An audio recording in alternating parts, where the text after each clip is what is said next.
My name is Victor Furman. Some call me the Voice. I've always been fascinated with human nature, spirituality, science, and the crossroads at which they meet. Join me now and we will explore these topics and so much more with fascinating guests, authors, and experts who will guide us to Destination Unlimited. We need go no further than the daily news reports to acknowledge that the cost of medical treatment in the United States is a major issue for many people. Debate over health insurance programs has polarized our government for more than 7 years. Co-payments for doctor services, hospital stays, and prescription drugs are at an all-time high. What if we could eliminate some of this with natural, intuitive healing? What if we could learn techniques to clear negativity and release pain? My guest this week on Destination Unlimited, Anysia Marcell Kiel, says we can. Anysia is the founder of the Soul-Centered Healing Method and creator of Soul-Centered Healing LLC, a spiritual healing center. A gifted medium from a very young age, she's the author of multiple award-winning 2013 book, Discovering the Medium Within, and mother of 2 psychically gifted children. She joins us this evening to discuss her latest book, Discovering the Healer Within, Use Chakras and Intuition to Clear Negativity and Release Pain. Please welcome Anysia Marcell Kiel. Good evening, Anysia. Good evening, Victor. Thank you so much for having me on your show. It's a pleasure to be here. And thank you for joining us this evening. So please start by sharing with us what it was like growing up as a psychically aware child, and when did you first realize you could sense subtle energy and spirit? Well, I was always able to see spirits at a very young age. My parents tell me from the time I was a toddler. The problem was I couldn't always hear them. My clairaudience hadn't developed until I was older, into my early teens. So I would see them and I never knew what they wanted. They would kind of hover around and I would feel them, but I couldn't communicate with them until I was a little bit older. But once I could communicate with them, I was actually very scared of them because I grew up in a very Catholic family and there's not a whole lot of discussion about mediumship. So it was very difficult for me to navigate my abilities on my own. It was a challenge, which I also think that's why the universe sent me 2 children that have the same abilities, because when I had my son and I knew that he had the same abilities at around age 2, I started to embrace my own abilities because I didn't want him to grow up feeling the way that I did. So. Absolutely, yeah. And it's interesting because most people who are gifted have someone in their family's heritage who also was gifted. Prior to your parents, did a grandmother, an aunt, did someone manifest these gifts? Actually, my father's grandmother was said to be able to see spirits and hear them, but she never really knew what to do with it. But on my father's side of the family, there are 15 Reiki masters. So there are a lot of clairvoyants and a lot of clairsentients, a lot of empaths. I don't know of many of them that have embraced the ability to communicate fully, but both my children have and my brother has. Is your dad a Reiki master? No, he's not. He's actually a staunch Catholic, so this really knocks him over. But he's learned to accept it because he has no choice. He's seen validations that he can't deny. So absolutely, it's interesting how he would have all of that background and just sort of accept it. I guess begrudgingly accept it or say, okay, yeah, they've got that ability. I guess, huh? Exactly. And believe it or not, my father's a huge fan of the Long Island Medium, which is a real paradox because he was not supportive growing up, but he does watch the show. So now you're talking about your son and your daughter and having 2 children who share your abilities. In what ways has your experience enabled you to help them better understand their gifts? Well, I think growing up the way that I did, I really didn't have anyone in the human world to go to. So I relied on the spirit guides at a young age. My maternal grandmother had passed, so people in spirit were the ones that guided me. I never had a real human teacher to teach me how to navigate my abilities. when I recognized that my son had the same abilities, I just started teaching him how to engage those abilities so that he would see them as tools rather than a curse or something that he should cast aside and try to reject in his life. So you encourage him and show him that it's natural. Exactly, because that's the way we are. It may not be the way everyone is, but that's the way we are, and that's okay to be that way. What would you say to parents of gifted children who are having difficulty in discussing this with their children? I actually have a group of what we call old soul children that come to my office a couple times a year, and they're very spiritually advanced and psychically aware children. A lot of them have their abilities activated. Some of them are highly clairsentient, so they can pick up on every little impression of people.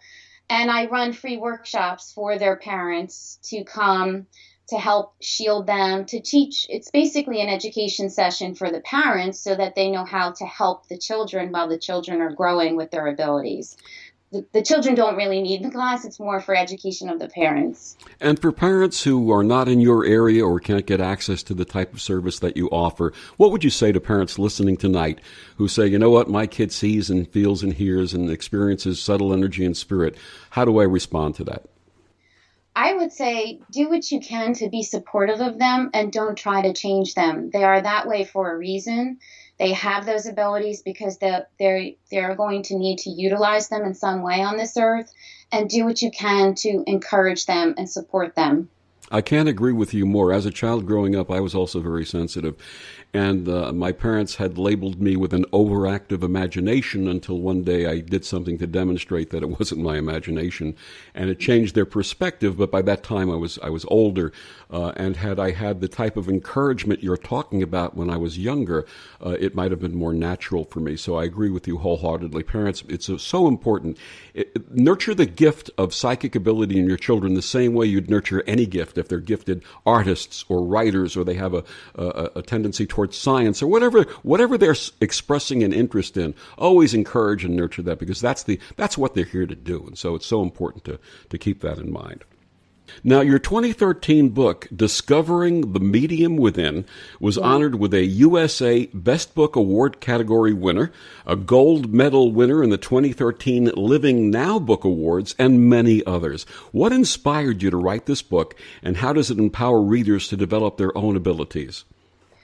That book was basically it's a prescriptive nonfiction book. I mean, it falls into that category, but it's really my journey of how I embraced my abilities and how I helped others embrace their abilities along the way. So it does talk about the obstacles that I had to overcome, and it talks about how I arrived at, I would say, nurturing my abilities on my own because I didn't have that support. And it gives a lot of exercises so people can develop their own abilities. I hold the belief that everybody has psychic abilities. They just don't know how to tune into them, some people. And also, the higher you raise your frequency, the more you clear in your energetic path, the more your abilities kick in. So there's a direct correlation to your vibrational frequency and your abilities.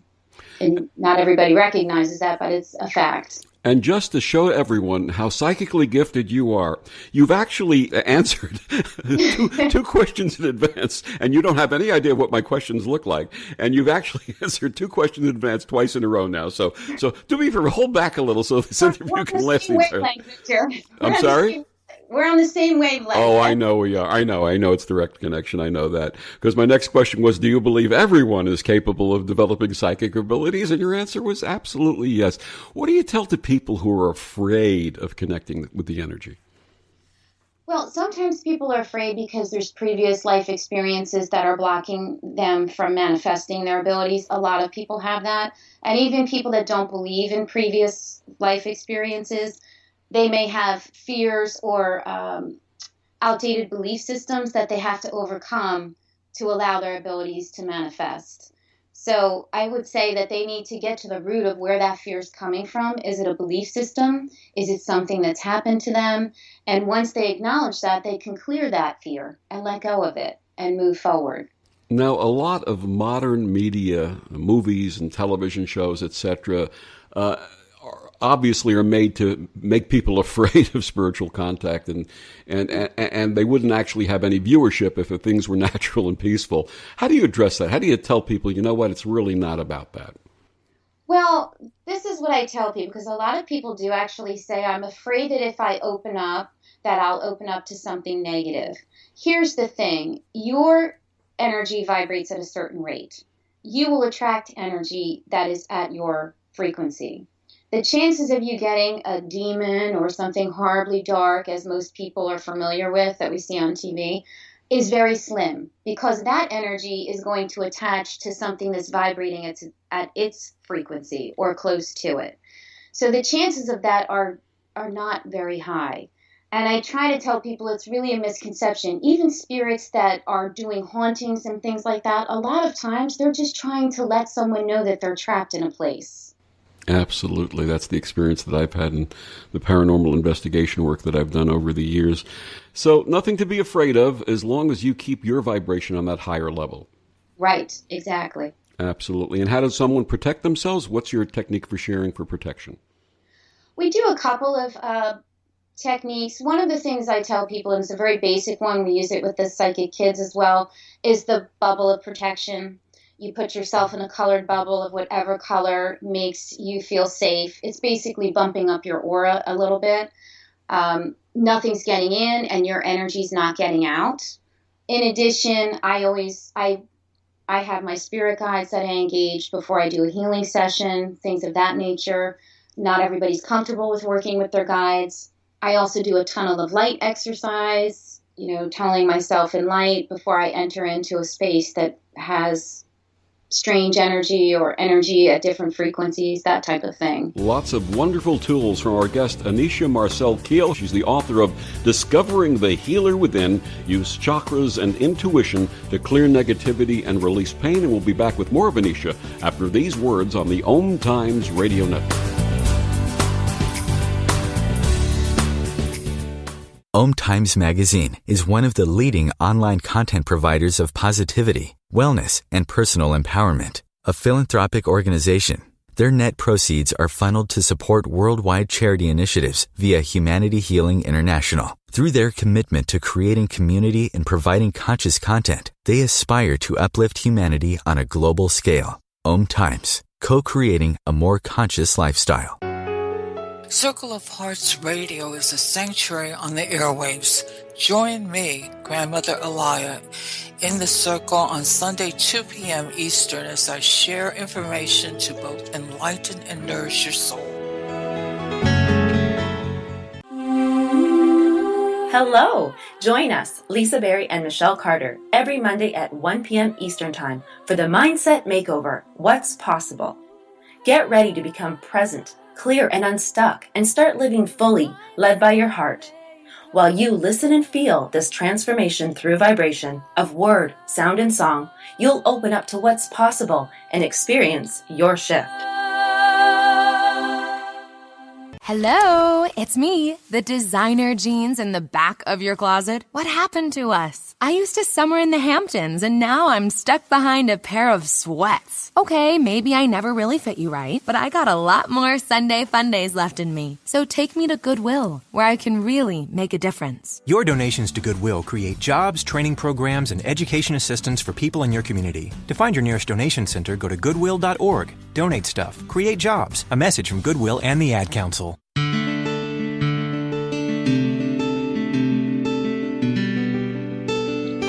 Back on Destination Unlimited, my guest this evening, Anysia Marcell Kiel. She's the author of Discovering the Healer Within. Use chakras and intuition to clear negativity and release pain. Anysia, when did you first realize that you were not only a psychic medium, but also a healing medium? Yeah, that's actually a very interesting story. I had a dog that had cancer. And at the time, actually, it was before he had cancer. He had ripped his ACL, my chocolate lab. This was in my first book, Discovering the Medium Within. So he was about 11, and he was going to have to get the surgery to have his knee opened and a replacement cruciate ligament put in. And for some reason, one night I was sitting, in my den, and my hands, in the center of my hands, it felt like I had spinning wheels, like spinning discs, and they got very hot. And I didn't know what it was, but I put it on myself. I put my palms on myself, and I could feel the energy emanating through my body. And I really didn't know why that was radiating or what happened, but I thought to put it on my dog. So I put it on his knees, and every night I would put my hands on his knees, the center of my palms. And then I was talking to one of my cousins, and I said, something really weird is happening. And I said, this thing's happening in my hands. And she said, oh, your hand chakras are opening up. For people that are natural healers, that happens. It just opens up when you're ready. And one of my other cousins was teaching a Reiki 1 class at the time. So she said, just go study, with her and find out what it's about. See if you like it. And I took the class with my cousin, and that's kind of how I got involved. And when I took my dog back to the vet, he didn't need the surgery, which the doctor thought was strangely miraculous, because the dog came running into the vet office, and the doctor said, I can't perform the surgery. It was the day of the surgery. He said, I can't perform the surgery because he's fine. I can't in good conscience open his knee up. I can't explain how it healed itself, but it did. I didn't tell him what happened because I couldn't explain it myself. So that's kind of how the hand chakras opened. And then I started receiving information from my own guides about doing the soul-centered healing method and that kind of thing. So, it's interesting how you mention how when people who are natural healers are ready to open up to that energy, that they discover it. As a kid, I found that if someone around me was upset, if I would just gently touch them, it would calm them down and relax them. And I never connected it with anything other than compassion. And then when I was in the Air Force in 1975, I was stationed in Korea, and I contracted a very virulent case of hepatitis. And I was in the hospital. I was I was on what they call the VSI, the very severely ill list. The doctor had actually contacted my mother back here in New York saying that he didn't expect me to survive and that they were going to air evac me to the Philippines and wanted the Red Cross to contact her and so on and so forth. And I said to the doctor, I said, do me a favor. And this was in 1975. I was I didn't have any consciousness about energy healing or any of that, or even a guided meditation or using meditation for a specific purpose. And I said to the doctor, do me a favor, get me a copy of a anatomy book. I want to see what a healthy liver looks like. And he says, why? I said, well, you say I'm real sick. Just humor me. I just want to see what a healthy liver looks like. And this was an Army doctor. Brought me in a copy of the anatomy book. I looked at the picture of the healthy liver, and I started visualizing for myself, that's what my liver looks like. It's a healthy liver. And while I was doing that, my hands gravitated over my liver, and I started feeling heat and this wonderful tingling sensation. And at some point, I must have fallen asleep. The next thing I remembered, it was 5 o'clock the next morning. And the nurse was waking me up to take a blood draw, which they would do very early in the morning. And she did, and she apologized for waking me up. And 2 hours later, she came back and she said, I'm sorry, the lab messed up your samples. We have to take another draw. And she took another draw. An hour later, the doctor came in and said, what did you do? Really accusatory. What did you do? I said, what do you mean, what did I do? He said, I gave you the book last night. I said, well, I looked at the picture of the healthy liver. I visualized that my liver was that way. My hands gravitated over my abdomen. I started feeling this warm, wonderful feeling, and I fell asleep. He says, well, I don't know what you did, but last night your liver enzyme levels were that of someone who was about to die. This morning they're normal. We've never seen that happen before. And you would think that, and I fully recovered from that, obviously, and later on I had a liver scan, my liver completely regenerated, everything was great. You would think that would have launched me into a healing career, but I wasn't ready, and it wasn't until my mid to late 30s that I got back into the path. So you're right about readiness and time and being aware of the fact that we have these gifts. That's amazing. That's an amazing I knew you were going to say that you visualized it because I think I picked up on your thoughts before you said it. Right. But it's amazing that you completely dismantled the illness. It was totally natural. It was something inherent in me that I just didn't understand, but I let it happen. I didn't fight it. I let it happen, and it worked. So now, in terms of this healing practice, how did you develop the soul-centered healing method? That was given to me by my spirit guides. So people would come in for a session, And I would just kind of follow intuitively where I was told to go. And then it became like a standard sort of method based on every single client was getting a similar method. And then when the clients reached a certain threshold, we would do a different level of work. So maybe the client had cleared most of their karmic issues and they were ready to align with the soul path. So we would align the birth blueprint. And then when they would align with the birth blueprint, they'd come back to maybe, integrate some soul fragments if they've had trauma, that type of thing. So there were different levels depending on what the clients needed. And I still do that now, depending on, people are at all different places in their healing journeys in this life. So depending on, where they are, that's what we do in the session. So everybody's session is totally different. So what are the principles of soul-centered healing? How does it work? Basically, it's a client will clear what they want to clear on their own, what their frequency will allow.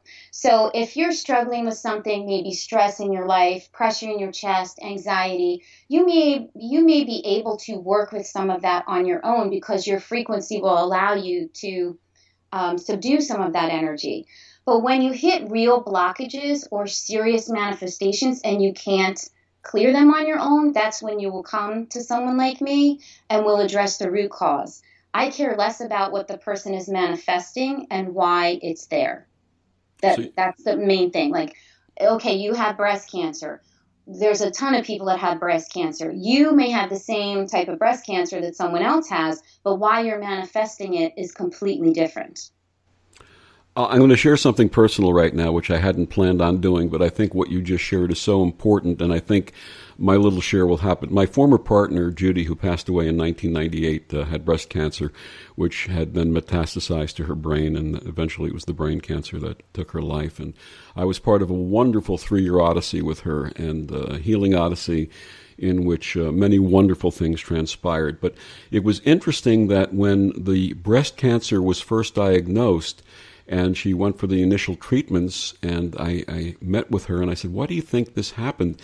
She goes, I had something on my chest that I had to get off my chest. And she just said that very naturally. She never, and it turned out she had a trauma early in her life, which she never really expressed and got off her chest, literally got off her chest. Deep resentment, right? Because a lot of times with that under anger or whatever, it's resentment. Absolutely. And then when it metastasized to her brain, I said, why do you think this happened? And she says, I guess I still had some things on my mind. And to hear these natural words coming out, literally telling me what was the root cause of this was very special. And like I said, the journey we shared, the 3 years we shared together, many people don't live in a lifetime, the 3 wonderful years. And they were wonderful in spite of the illness that we shared together, growth and healing and ultimately love and opening hearts. And that's what that healing experience was about for the both of us. So thank you for mentioning that. Now, you said that you believe that everyone has the power to develop psychic abilities. Does everyone have the power to self-heal also? I absolutely believe it because we manifest these things ourselves. I mean, we create these things. Not everybody wants to believe that, but it's a fact. Anything that you manifest, you have created yourself, be it an issue in the emotional layer, an issue that you're storing in the mental layer. By the time it manifests in the physical, it's something that you've just ignored for such a long time that you have to address it at that point. Yeah. Absolutely. In ancient times, shamanic cultures, people trusted natural healing abilities, but in our modern society, folks are ready to lay down on the table for surgery rather than take responsibility for their healing and use the inner healer. Why do you think we've come to this? Well, I guess for some people, there's so much fear, there's so much sort of programming of earthbound stuff that they believe that's what they have to do. I mean, if you turn on the TV, think about how many times you see pharmaceutical commercials for various drugs. I mean, by the time you're turning the TV off, you've had like 3 or 4 of the conditions. You're like, wow, I could have that. I could have this, right? It's like constantly in your brain. So I think it's everywhere, and people just are disconnected from the spiritual sort of soul aspect of life a lot of times. Those commercials scare the dickens out of you by saying taking this drug may result in death, so I just want to add something. I'm not saying or suggesting the abandonment of Western medicine, but advocating that natural and complementary healing techniques are very important adjunct to traditional medicine. So don't let anybody get the wrong impression from what we're talking about tonight, and I'm sure you feel the same way. I had a wonderful teacher who always said, never instead of, always in addition to. And if we start out using these wonderful natural healing techniques, then we can avoid a lot of the stuff that leads us to the doctor's office, to the operating table, to the pharmacy, etc. My wonderful guest this evening, Anysia Marcell Kiel. She's the author of Discovering the Healer Within. Use chakras and intuition to clear negativity and release pain. Anysia, please tell our listeners where they can get your book and find out more about your work. Sure. You can find more about my work at my website, www.anysia, Anysia, Kiel, Kiel.com. And you can find my book pretty much everywhere. It's at all the Barnes & Noble stores. It's barnesandnoble.com, Amazon.com. My publisher sells it as well, Llewellyn worldwide, and that's Llewellyn.com. You can also buy autographed copies of the book on my website, on the book page. And I also have a bunch of events coming up with a lot of book signings that are going to be in the East Coast. I'm going to do the West Coast in the spring. And you can find more about that on my website at anysiakiel.com/events. And we'll be back with more of Anysia Kiel, Discovering the Healer Within, after these words from the OMTimes Radio Network. You're listening to OTR-FM, part of the IOM Radio Network. Are you in an interfaith relationship and thinking of getting married? For 18 years, Reverend Laurie Sue Brockway has been creating personalized, loving, and romantic ceremonies for couples of all faiths and cultural backgrounds. Reverend Laurie Sue's sensitivity to the needs of interfaith couples is reflected in the compassionate and inclusive way she addresses the concerns of parents and families. Reverend Laurie Sue is also the author of several best-selling books on interfaith weddings and wedding vows. Selected as one of the top interfaith officiants by New York Magazine, Reverend Laurie Sue serves couples in the New York metropolitan area and beyond. Find out more at her website, yourinterfaithwedding.com. Ascending Hearts is no ordinary dating site, but a spiritual dating site with a purpose: to link you with your soulmate. We engineer the serendipity so you can trust that you will attune with someone that has the same matching vibration as you. Ascending Hearts, the conscious dating site for the spiritually aware. Try Ascending Hearts for free. AscendingHearts.com. For millions of kids across America, when school lunches end, hunger begins. And summer isn't fun when you're hungry. Are you hungry to help? Go to feedingamerica.org/hungry to help for ways your family can pitch in, including fun projects your kids can do to help end hunger. That's feedingamerica.org/hungry to help. Let's make summer the season to end hunger. Brought to you by Feeding America and the Ad Council. Hi, this is Bill Maher. I can find humor in almost anything, but one thing I never laugh about is cruelty to animals. If you don't get the joke either, write People for the Ethical Treatment of Animals, 501 Front Street, Norfolk, Virginia, 23510.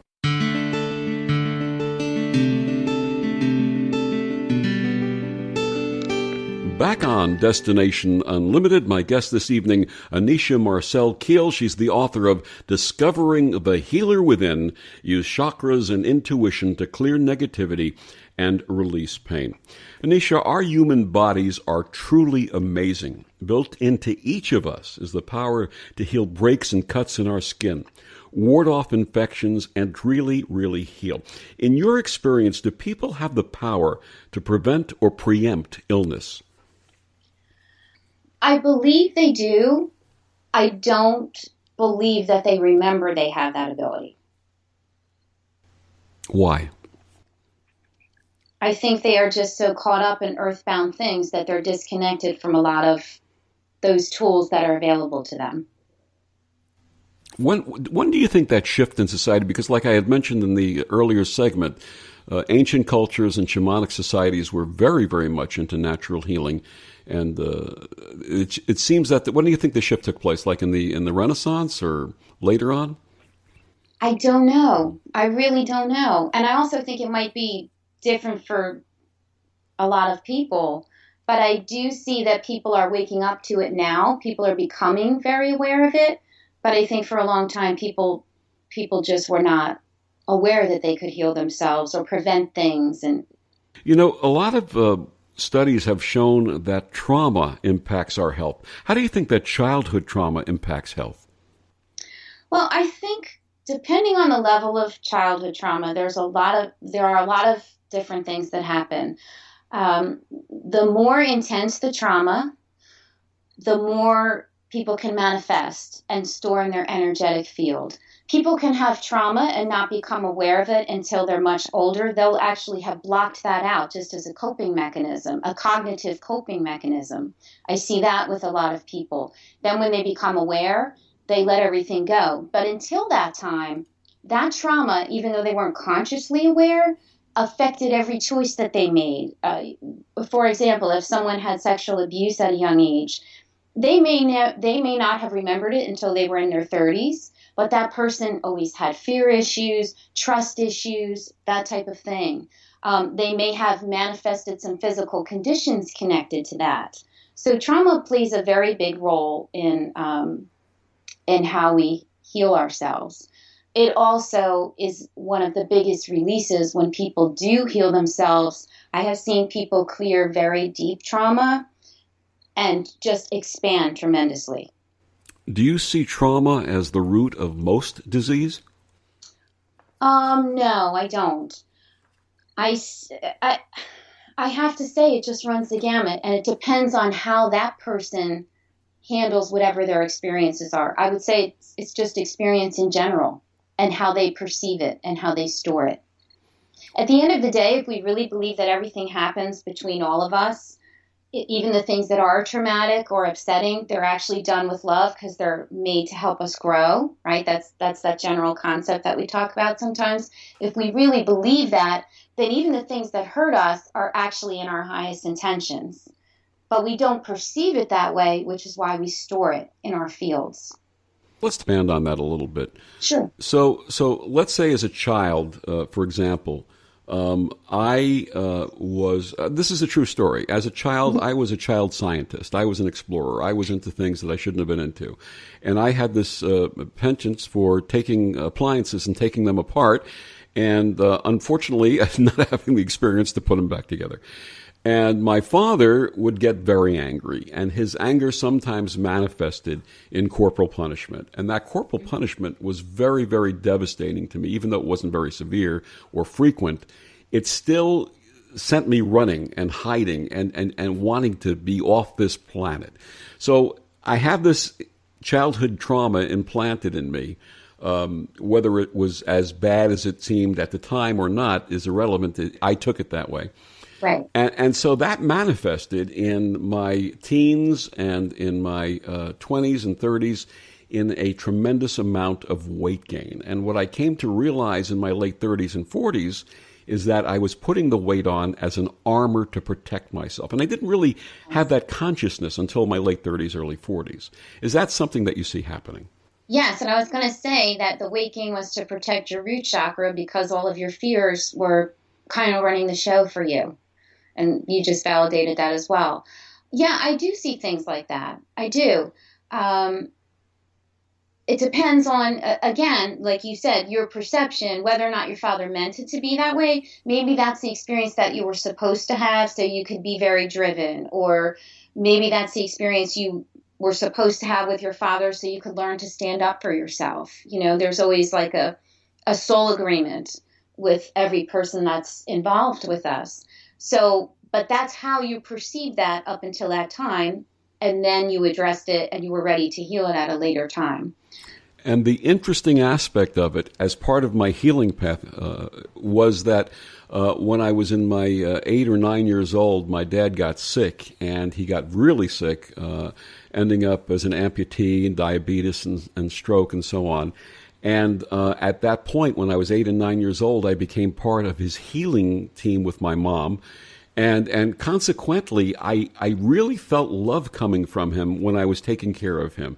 And that wired in my young mind this concept of if you take care of people, you will be loved. And that sort of changed my path also later on down the line. So the experience shifting from what I perceived as that corporal punishment and fear into an experience of giving healing, giving support, and receiving love became very important for me. Mm-hmm. Interesting. And how you stored that and manifested that in another way. Absolutely. And I'm grateful for every experience I've ever had, because I think that we need each experience in our lives to help us to grow to become the people that we are. Exactly. That's what I was saying earlier. As pure souls before we incarnate, it's just pure love. So if we're going to experience forgiveness or we're going to experience compassion, there has to be an experience to balance that for us. There has to be someone that hurts us so we can forgive. There has to be someone that we can extend compassion to. So all these agreements are in place, but sometimes our human ego, perceives those things differently. We see that there's a huge drug abuse crisis in this country, with opioids being overprescribed and abused. A recent report says that death from drug overdose has now exceeded traffic deaths, with 91 people a day losing their lives to this tragic epidemic. Is there a self-healing path for addictive drugs? Well, I'm going to address that because it's interesting. I don't know if you had a chance to thumb through the whole book, but Chapter 9 is about clearing addictions. And it's actually a chapter about a very good friend of mine who had an addiction to pain pills. And it was a very serious addiction because over time I felt like I was losing her more and more. Every time I would see her, the addiction was kind of taking over and she was less and less of who I knew.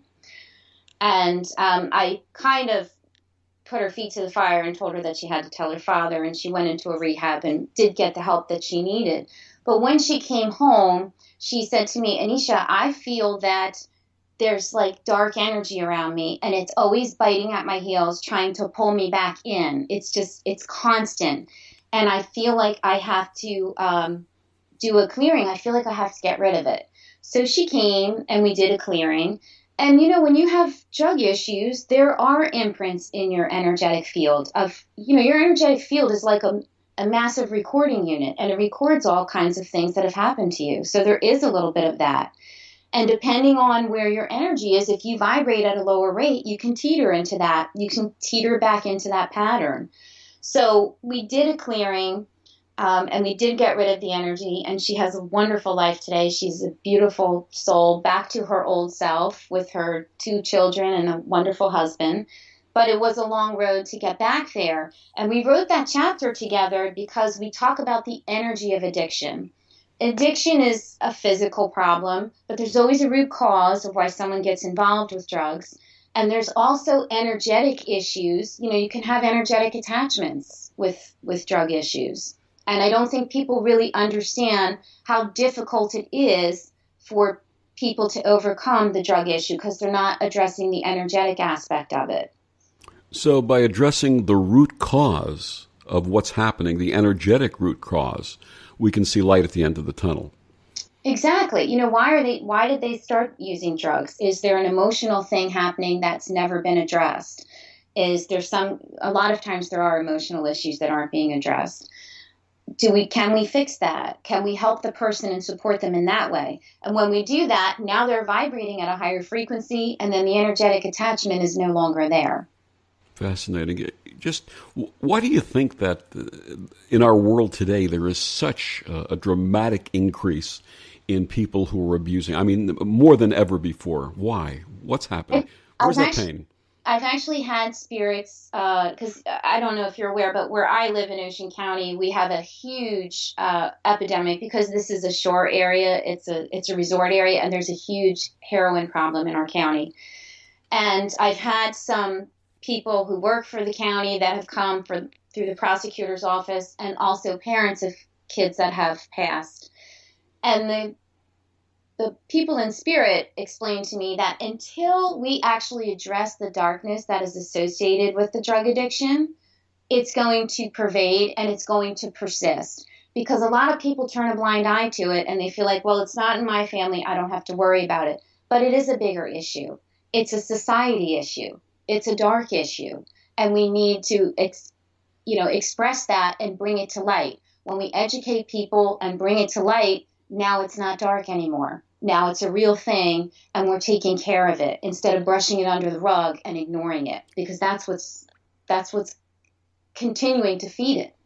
So we all have the responsibility of taking ownership for each other and fighting this darkness and reaching out to the people who are having these issues.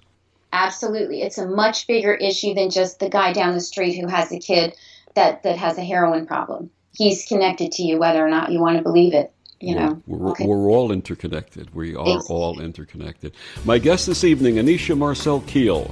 She's the author of Discovering the Healer Within. Use chakras and intuition to clear negativity and release pain. And we'll be back with more of Anysia after these words from the OMTimes Radio Network.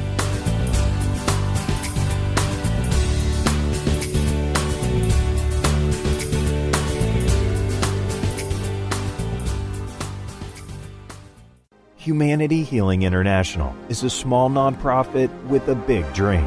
Since 2007, HHI has been working tirelessly to bring help to communities with little or no hope.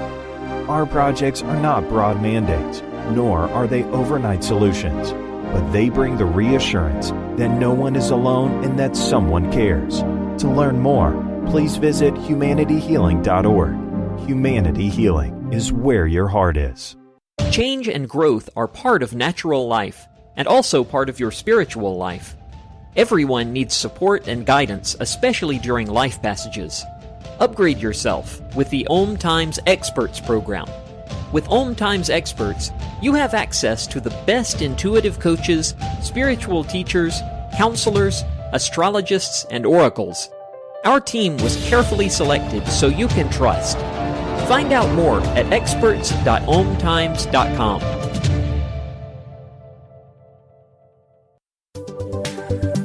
Hi, I'm Kelly Fox, host and astrologer of The Astrology Show.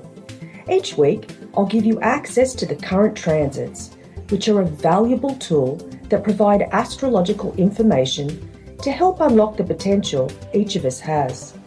Understanding the stars can help steer us in the right direction to make better informed choices. So if you're wondering what's going to happen in your week ahead, be sure to tune in to The Astrology Show for guidance, Mondays at 9 p.m. Eastern Time. When you went car shopping, you meant business. You aced vehicle history searches and test drives. You out-salesmaned the salesman. Now you've got your wheels. If you manage that, you can get your retirement plan on track. Visiting aceyourretirement.org can help. With 401k tips and smart saving strategies, you'll have the info you need to get more for your future. Go to aceyourretirement.org, because when it comes to speeding past financial challenges, you're an ace. Brought to you by AARP and the Ad Council.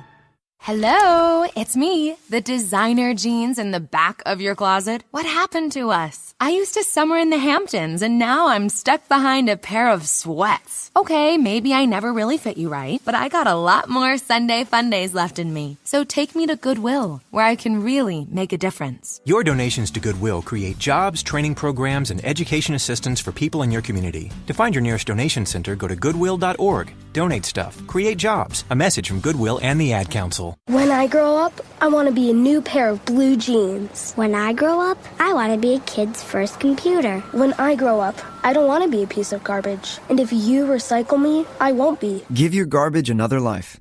Recycle. Learn how at iwanttoberecycled.org. Brought to you by Keep America Beautiful and the Ad Council.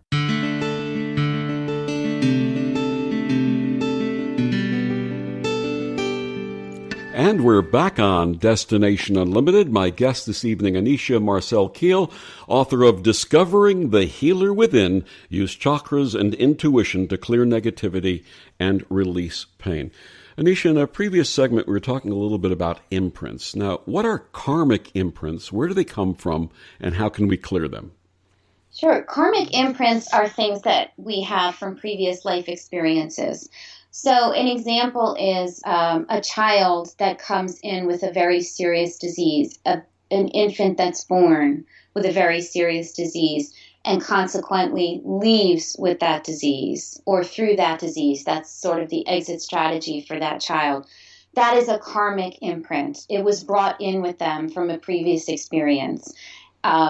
That particular situation, that child will not clear it, and that's the way they were supposed to come in, and that's the way they were supposed to leave. There are other karmic imprints from things that have happened in previous experiences. For example, sometimes people that do this kind of work, like the healing work, or they work with medicinals and sort of aromatherapy and things of that nature, in previous experiences, they may have been harmed and their life may not have ended well because they had access to information that was a little cutting edge or ahead of the time. So some of them have issues where they're afraid of fire or they choke a lot, that kind of thing. We clear those types of things so that they can move forward and align with their soul path and their birth blueprint, what they came here to do, and they can do the work they're supposed to be doing. Give us an example of how we clear them. Sure. So in one situation, I had a person come to me who was having a choking thing, for example. So she came for a healing session. She kept having choking spasms, but they couldn't figure out what was going on at the doctor. She had been in the hospital, and there was no real root cause for why she was having these choking spasms.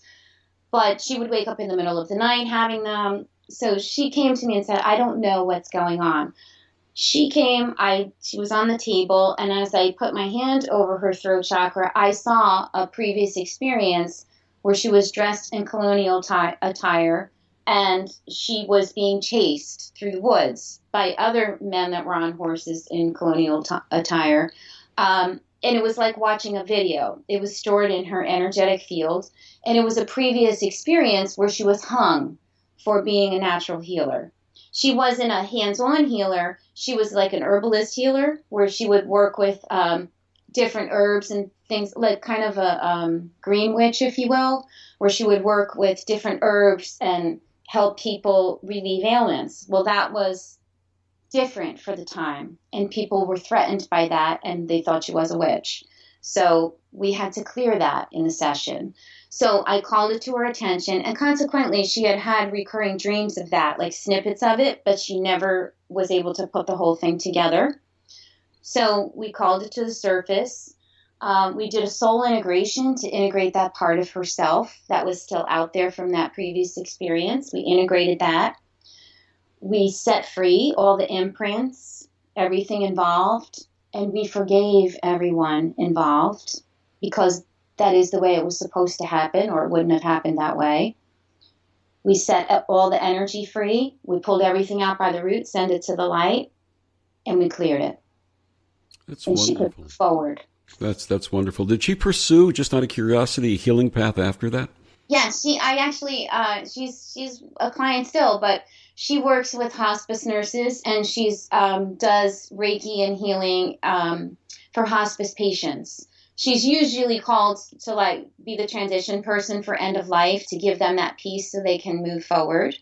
And she also teaches the nurses Reiki. So that's wonderful. I've also had that calling to work with people and families in transition, and help to move them over and help to ease the pain of the family in hospice situations. So it's wonderful work. It is. It's beautiful work because there's a lot of fear that people have at the end of life, even though they are faithful, that there's some, that there's an afterlife.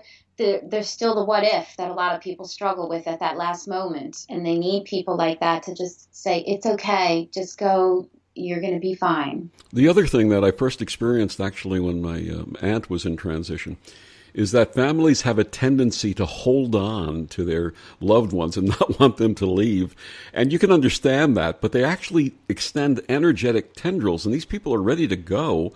And you see these actual lines of energy coming from their family, holding them back and holding them on. Mm-hmm. And so in many cases, I'll work with the families, and I'll have them spend a few minutes privately with the person, whether they're conscious or not, express their love and tell them that it's okay. And then when everyone's had their opportunity, they gather around, and that person then is usually ready to go. And it's just it takes away the suffering from the family, it makes the grieving a little easier, and it makes the transition very, very beautiful. So very important work, and thank you for sharing that.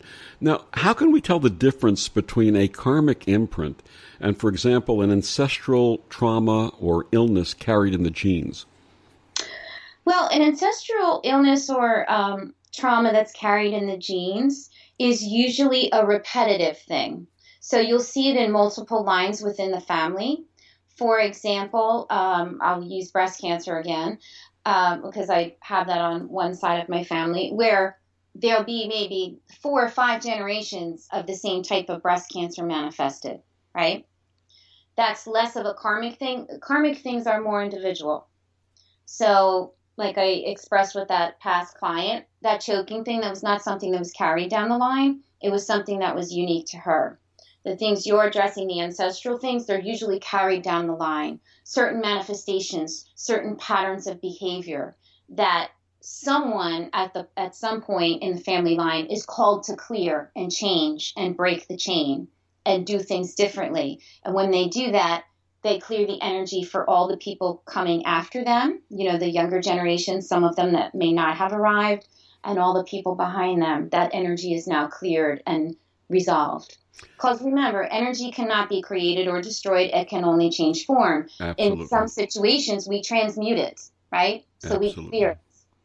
Yeah, that's very important, the second law of thermodynamics, and it applies. People, I talk to people who are scientists and physicists, and I say, your second law of thermodynamics applies to spirituality, and they say, what are you talking about? It's very hard for them to understand that, so it really is. But that's what this work is about. That's what this show is about, bringing that information to not only the people who experience and believe it, but those who don't, the skeptics, and saying that one day that crossroads will be achieved between science and spirituality. And someone once said, on that day, we will know the mind of God. And I still can't find out who that's attributed to, but one of these days I'll find that answer. Is there a key to understanding karmic relationships, for example, in the workplace or in the family? I wouldn't say there's key. I would just say that most of the people that are closest to you in this life, your initial family, these are karmic relationships. You chose them before you came here. There are soul agreements with them. Your parents, your siblings, the immediate family, your spouse. These are all things that have to be resolved, things that we're clearing, things that we're working through. As far as a key, do you mean a key to working through them, or? No, but you have a chapter in Discover the Healer Within in which you discuss that how sacred agreements affect healing. Right. Yeah. Can I share that with you? Please. Yes, please do. It's really unique.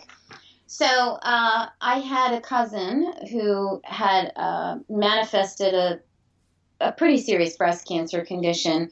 And the root cause of it, she had come to me. She was going to a couple of our cousins to help her heal. And at the root cause of it was the relationship she was in. She was in a somewhat unrequited relationship where she was giving so much of herself and getting nothing in return because she was married to an alcoholic. So he was basically numbed to an emotional connection. And so I had said to her, you will need to leave that relationship to survive this, or it's not going to work out very well for you. There's not a whole lot of gray area here. These are the choices. And, she insisted on staying in the relationship, and the cancer persisted, and it got more severe, and it spread to the bones. And long story short, she did pass. And then shortly after he passed, because he had basically of his alcoholism, he locked himself in his house and drank himself to death. And I was called she had come to me in spirit right before he passed and said, he's going to need your help because he's in darkness and he needs help getting across. And I said, I cannot help him because I believe that he is the reason why you're not here, and I'm angry with him, so I will not help him. And she said, Anysia, you are a healing facilitator. You don't get to judge. You just give the energy.